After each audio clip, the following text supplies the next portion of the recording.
ಬಾನು ಮುಷ್ತಾಕ್ ಅವರು ದಸರಾ ಉದ್ಘಾಟನೆಯನ್ನ ಯಾರು ವಿರೋಧವನ್ನ ಮಾಡಿದ್ರು ಅವರಿಗೆ ಈಗ ಸಿಎಂ ಸಿದ್ದರಾಮಯ್ಯ ಅವರು ತಮ್ಮ ಭಾಷಣದ ಮೂಲಕ ಉತ್ತರವನ್ನ ನೀಡಿದ್ದಾರೆ. ಬಾನು ಮುಷ್ತಾಕ್ ಅವರು ಹುಟ್ಟಿನಿಂದ ಮುಸ್ಲಿಂ ಆಗಿರಬಹುದು, ಆದ್ರೆ ಬಾನು ಮುಷ್ತಾಕ್ ಕೂಡ ಒಬ್ಬರು ಮನುಷ್ಯರು ಅಂತ ಈಗ ಸಿಎಂ ಸಿದ್ದರಾಮಯ್ಯ ಅವರು ಚಾಟಿಯನ್ನ ಬೀಸಿರುವಂತದ್ದು. ಬಾನು ಮುಷ್ತಾಕ್ ಅವರ ಪರ ಈಗ ಸಿಎಂ ಸಿದ್ದರಾಮಯ್ಯ ಅವರು ಮಾತನಾಡಿರುವಂತದ್ದು.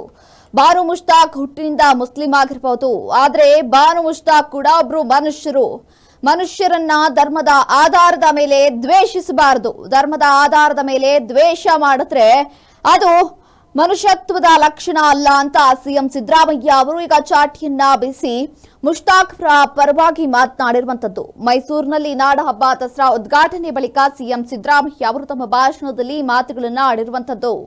ದಸರಾ ಒಂದು ಧರ್ಮದ ಹಬ್ಬ ಮಾತ್ರ ಅಲ್ಲ, ಇದು ನಾಡ ಹಬ್ಬ.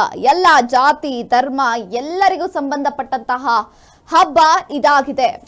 ಇದು ಕೇವಲ ಒಂದು ಧರ್ಮಕ್ಕೆ ಮಾತ್ರ ಸಂಬಂಧ ಅಲ್ಲ ಅಂತ ಚಾಮುಂಡಿ ಬೆಟ್ಟದಲ್ಲಿ ಸಿಎಂ ಸಿದ್ದರಾಮಯ್ಯ ಅವರು ತಮ್ಮ ಭಾಷಣದಲ್ಲಿ ಈ ಒಂದು ಹೇಳಿಕೆಯನ್ನ ನೀಡಿರುವಂತದ್ದು.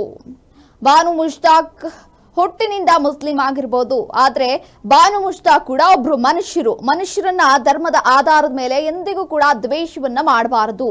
ಧರ್ಮದ ಆಧಾರದ ಮೇಲೆ ದ್ವೇಷ ಮಾಡಿದ್ರೆ ಅದು ಮನುಷ್ಯತ್ವದ ಲಕ್ಷಣ ಅಲ್ಲ ಅಂತ ಸಿಎಂ ಸಿದ್ದರಾಮಯ್ಯ ಅವರು ಈಗ ಯಾರು ಬಾನು ಮುಷ್ತಾಕ್ ಅವರನ್ನ ವಿರೋಧಿಸಿದ್ರು ಅವರಿಗೆ ಈಗ ತಮ್ಮ ಮಾತಿನ ಮೂಲಕ ಚಾಟಿಯನ್ನ ಬೀಸಿರುವಂತದ್ದು. ಮೈಸೂರಿನಲ್ಲಿ ನಾಡ ಹಬ್ಬದ ದಸರಾ ಉದ್ಘಾಟನೆ ಬಳಿಕ ಸಿಎಂ ಸಿದ್ದರಾಮಯ್ಯ ಅವರು ತಮ್ಮ ಭಾಷಣದಲ್ಲಿ ಮಾತುಗಳನ್ನ ಆಡಿರುವಂತದ್ದು. ದಸರಾ ಒಂದು ಧರ್ಮಕ್ಕೆ ಮಾತ್ರ ಸೀಮಿತವಾಗಿಲ್ಲ, ಇದು ನಾಡ ಹಬ್ಬವಾಗಿದೆ. ಎಲ್ಲ ಜಾತಿಗಳು ಎಲ್ಲ ಧರ್ಮ ಎಲ್ಲರಿಗೂ ಸಂಬಂಧಪಟ್ಟಂತಹ ಹಬ್ಬ, ಇದು ನಾಡ ಹಬ್ಬ ಆಗಿದೆ ಅಂತ ಚಾಮುಂಡಿ ಬೆಟ್ಟದಲ್ಲಿ ಸಿಎಂ ಸಿದ್ದರಾಮಯ್ಯ ಅವರು ದಸರಾ ಉದ್ಘಾಟನೆ ಬಳಿಕ ತಮ್ಮ ಭಾಷಣದಲ್ಲಿ ಮಾತುಗಳನ್ನ ಆಡಿರುವಂತದ್ದು.